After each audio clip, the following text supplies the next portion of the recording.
Okay, so this is the companion. This is the fifth wheel hitch. This was put into my husband's truck so that we could go ahead and get the RV to the campsite. Now this has got the fully articulating head, which allows front to back and side to side pivoting. The cam action latching handle for easy release, even when parked on unlevel sites.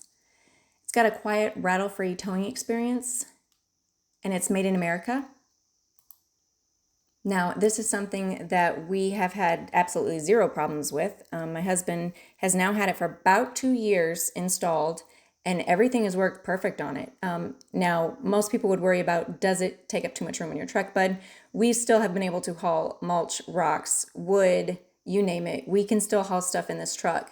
This thing, because you can set it around it, it's not horrible. He also can still fit his truck liner on top of it because it fits profile in the truck, so it's not sticking out by any means.